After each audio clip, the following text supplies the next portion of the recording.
Hello, and welcome back to Talk About It in English. I am Sarah, and I am so happy you are here today to work on your speaking skills. And I am Mark. Hello, everyone. Sarah, I have to be honest with you. Today's topic makes me a little bit nervous. Nervous? Why is that, Mark? Well, because we are talking about going to the doctor. I think visiting a doctor in a foreign country is one of the scariest things you can do. You are absolutely right, Mark. It is terrifying. When you are sick, you feel weak, you are worried, and then suddenly you have to explain complex feelings in English. Exactly. I usually just freeze. The doctor looks at me, waiting for an answer, and my mind goes blank. I just point to my stomach and say, "It hurts." And that is exactly what we want to fix today. Saying it hurts is a start, but it does not give the doctor the information they need to help you. If you use the wrong word or if you cannot explain how long the pain has been there, it can lead to confusion. That is my nightmare, being misunderstood when it is an emergency. Well, do not worry. By the end of this episode, you will have a specific tool to stop that fear. We are going to build a symptom formula. This is a 4-step pattern that you can use for almost any medical problem. A formula sounds great. I like structures I can memorize. What are the 4 steps? The 4 steps are simple. First, the adjective. What kind of pain is it? Second, the location. Where is it exactly? Third, the timeline. How long have you had it? And fourth, the severity. How bad is it really? Okay. Adjective, location, timeline, severity. That sounds manageable. It is. And before we start, if you want to feel more confident in real-life situations like this, whether it is at the doctor, at work, or with friends, make sure you subscribe to the channel. We help you speak about your real life, not just textbook grammar. Yes, please subscribe. It helps us create more lessons like this one. So, Sarah, let's start with step 1, the adjective. Right. The big mistake many learners make is just using the word pain or hurt for everything. But pain comes in many different flavors. Flavors of pain. That is a poetic way to put it. It is true, though. Imagine you have a headache. But is it a heavy feeling? Is it a sharp feeling? The doctor needs to know. So let's learn the 4 most common adjectives for pain. The first one is dull. Dull. D-U-L-L. What does a dull pain feel like? A dull pain is not sharp. It is usually in the background. It is not an emergency, but it is annoying and constant. Think of a dull headache. It feels like someone is pressing on your head, or maybe you are just very tired. It is a heavy, low-level pain. I see. So if I hit my finger with a hammer, that is not a dull pain. No, definitely not. That brings us to our second word, sharp. Sharp pain. That sounds serious. A sharp pain comes suddenly. It feels like a knife or a needle or a sudden cut. If you move your arm and suddenly feel a spike of pain, that is sharp. It stops you immediately. Okay, so dull is heavy and constant. Sharp is sudden and spiky. What is next? The third one is very specific. It is throbbing. Throbbing. That is a difficult word to pronounce. Can you say that again slowly? Of course. Throbbing. The th sound is soft. Throbbing. This word is related to your heartbeat. Ah, so it is a pain that has a rhythm. Exactly. Boom, boom, boom. If you have ever had a really bad toothache, or if you hurt your finger and it gets swollen, you can feel the blood pumping in it. That pulsing pain is called throbbing. Ugh, I hate that feeling. I had a throbbing headache last week. I could feel my heartbeat in my eyes. That is a perfect example, Mark. If you tell the doctor, "I have a throbbing pain in my head," they immediately suspect things like migraines or high blood pressure. It gives them a clue. That is much better than just saying, "My head hurts." Exactly. And the fourth word is aching. Aching. A-C-H-I-N-G. Like a stomach ache? Yes, but aching as an adjective usually describes a soreness in your muscles or your whole body. For example, after you go to the gym for the first time in a year, how do you feel the next day? I feel terrible. My legs hurt, my arms hurt. Right, you would say, my whole body is aching. Or when you have the flu or a fever and your joints feel tired and sore, that is an aching pain. It is usually widespread, not just one tiny point. Okay, let me review. Dull is heavy and background. Sharp is sudden like a knife. Throbbing is pulsing with a heartbeat. And aching is sore muscles or general tiredness. Perfect. So, step one of our formula is done. When the doctor asks what kind of pain is it, you choose one of those four words. Okay, I am ready for step two, the location. This seems easy, right? I can just point. You can point, but we want to speak. And there is a grammar trap here that catches almost every student I know. It is the difference between in and on. Prepositions, the enemy of every English learner. It does not have to be difficult. Here is the simple rule. If the pain is deep inside your body, organs, bones, muscles, we usually use in. I have a pain in my stomach. I have a pain in my chest. I have a pain in my knee. That makes sense. It is inside me. Correct. But if the problem is on the surface, the skin, we use on. So if you have a red patch or a cut or a bruise, it is on your arm, not in your arm. So if I say, I have a pain on my head, what does that mean? If you say on my head, it sounds like something hit you, like you have a bump on the surface of your skull. But if you have a headache, the pain is inside. So you must say, I have a pain in my head. Wow, that is a small change, but it completely changes the meaning.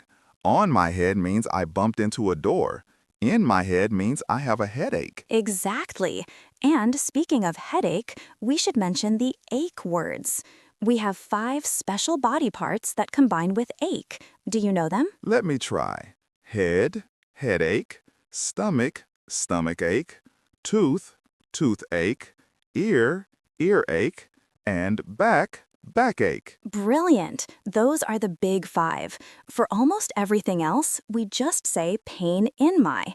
You would not say leg ache or eye ache. You would say, I have a pain in my leg or I have a pain in my eye. That is a very useful tip. So I can say, I have a dull backache or I have a sharp pain in my knee. Look at you. You are combining step 1 and step 2 already. That is fantastic. A sharp pain in my knee. That is a perfectly clear sentence. I feel more confident already. But now comes the part I am dreading. Step 3, the timeline. Yes, the timeline. This is where grammar becomes very important. The doctor needs to know how long you have been sick, and this is where many learners make a classic mistake. I think I know the mistake. Is it saying, I am sick since yesterday? Yes, that is the one. I am sick since yesterday. In many languages, that structure works perfectly. But in English, we cannot use the present simple, I am, with a duration like since yesterday. It sounds so natural to me, though. I am here since 2 o'clock. I am sick since Monday. Why is it wrong? Because in English, if an action started in the past and is still happening now, we need a bridge. We need a bridge between the past and the present. That bridge is the present perfect tense. We need to say, I have been. I have been. Yes, so the correct sentence is, I have been sick since yesterday. Or, I have had this pain for 2 days. Okay, I have had this pain. That is the bridge. Exactly. But I know present perfect can be stressful in the middle of a conversation. So I am going to give you 2 options, a level 1 option and a level 2 option. I love options. Let's start with level 1, the easy way. The easy way is to focus on the starting point. If you want to talk about when the pain started, you use the past simple. You simply say, it started, and then the time. It started yesterday. It started 2 hours ago. It started last night. Perfect. That is grammatically correct and very easy. The doctor asks, "How long have you had this?" You reply, "It started yesterday." Clear, simple, no confusion. I like that. It started. Everyone can remember that. But if you want to sound more advanced, or if you want to emphasize the duration, you use level 2. That is the for and since structure. Okay, let's practice that. So instead of it started 2 days ago, I would say, I have had this pain for 2 days. I have had this pain. It feels a bit long. I have had. It does, which is why we usually contract it. I've had. I've had. I've had this pain for 2 days. That flows much better. Much better. And notice the word for. We use for when we count the time. For 2 days, for 3 hours, for a week. And we use since for the starting point. Exactly. Since Tuesday, since I woke up, since breakfast. So, Mark, try to give me a sentence using since and your throbbing headache. Okay, I have had this throbbing headache since this morning. Perfect. That is a B1 or B2 level sentence. It is complex, precise, and grammatically perfect. That feels good to say. I've had this throbbing headache since this morning. So, that is step 3. You have 2 choices. Option A, it started yesterday. Option B, I've had it since yesterday. Both are perfect. Just please promise me one thing. What is that? Never say, I have pain since yesterday. Do not mix the present tense with since. I promise I will delete that from my brain. Great. Now we are ready for the final step. Step 4, severity. Severity means how bad it is, right? Yes. Often, a doctor will ask you to rate your pain on a scale of 1 to 10. 1 means basically nothing, and 10 is the worst pain imaginable. This is tricky because pain is subjective. My 5 might be your 8. True, but there are some general rules in English for how we describe these numbers. If you say the pain is a 10, you are saying it is an emergency. A 10 usually means you cannot walk, you cannot speak, you might be passing out. Oh, so I shouldn't say my headache is a 10 just because I want medicine? No, please don't. If you walk into the clinic smiling and holding a coffee and you say, "My pain is a 10, the doctor will think you are exaggerating. They might not trust your description. That is a very good point. So, what is a realistic scale? Think of it like this. 1 to 3 is mild. It is annoying, but you can ignore it. You can watch TV, you can work. Okay, mild, 1 to 3. 4 to 6 is moderate. This means it is distracting. It is hard to focus. You probably want to take some painkillers like aspirin or ibuprofen. It interferes with your day. Okay, so if I have a bad toothache and I can't concentrate on my work, that is maybe a 6? Yes, exactly. A 6 is a very strong pain, but you are still functioning.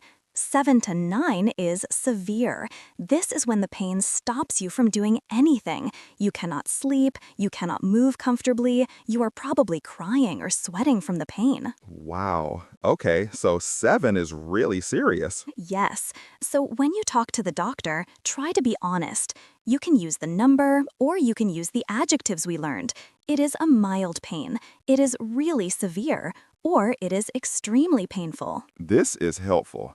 I used to say everything was very bad because I wanted them to help me quickly, but I realized that being precise gets you better help. Precision is key. So, Mark, we have all 4 steps now. Shall we review them? Yes. Step 1, adjective. Step 2, location. Step 3, timeline. Step 4, severity. Let's put it all together in a role play. I will be the doctor, you are the patient. Are you ready? I am ready. I am nervous, but ready. Good. Good afternoon. So, what seems to be the problem today? Well, doctor, I have a sharp pain in my stomach. Okay. And how long have you had this pain? It started last night after dinner. I see. And on a scale of 1 to 10, how would you rate the pain? I would say it is a 7. It is really severe. I couldn't sleep at all. Excellent. I mean, I am sorry you are sick, Mark, but your English was perfect. Thank you. That felt so much easier than just saying stomach hurt.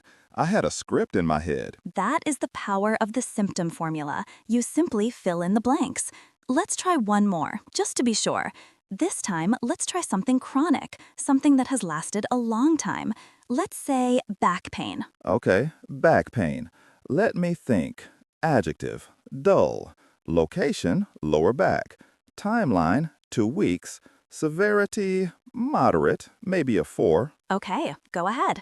Doctor asks, what brings you in today? I have a dull ache in my lower back. How long has this been bothering you? I've had it for 2 weeks. And how bad is it right now? It is about a 4. It is annoying, but I can still walk around. Perfect. I've had it for 2 weeks. You used the level 2 grammar perfectly. It feels good to have a structure. I don't have to panic about finding words. I just go step 1, step 2, step 3. Exactly. And there is one more tiny tip I want to give you before we finish. It is about the outcome, or what you want the doctor to do. Oh, that is interesting. Usually I just wait for them to tell me what to do. Which is fine, but sometimes you want to ask for something specific. It is polite to add a small question at the end of your description. For example, I am worried it might be an infection, or do you think I need an x-ray? Ah, so sharing my worry helps the doctor understand why I'm there. Yes, it rounds off the conversation nicely. But honestly, if you just master the 4 steps we discussed, you will be in the top 10% of patients who speak English as a second language. Most people never get past "it hurts." I feel much better about this now. I am actually going to write this down on a card and keep it in my wallet. That is a fantastic idea. In fact, that is my challenge for everyone listening right now.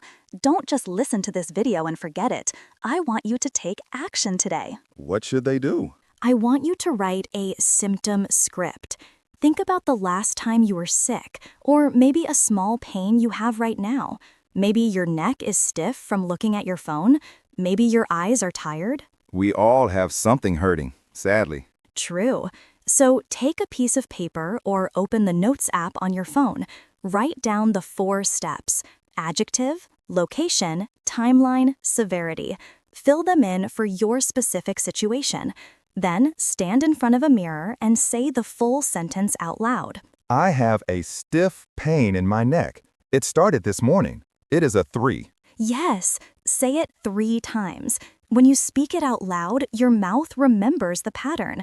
The next time you are actually in a clinic, you won't freeze. Your mouth will remember what to do. Muscle memory for speaking. I love it. It is the only way to learn. You cannot just think about English, you have to speak it. Sarah, this was incredibly useful. I think we turned a really scary situation into something manageable. I hope so. Navigating health issues in another language is a huge challenge, but with the right tools, you can do it. You do not need to be fluent to be safe. You just need to be clear. Well said. Thank you so much for watching and listening today. We really appreciate you spending your time with us. If you found this helpful, please hit the like button. It helps other learners find this video so they can feel safe at the doctor too. And subscribe if you haven't yet. Next week, we are going to talk about another difficult real-life situation: how to complain about bad service in a restaurant without being rude. Oh, that is a good one. The polite complaint. I need that lesson. It is a delicate art, but for today, go write your symptom script. Practice it. Be safe, be healthy, and keep talking. See you next time. Bye for now.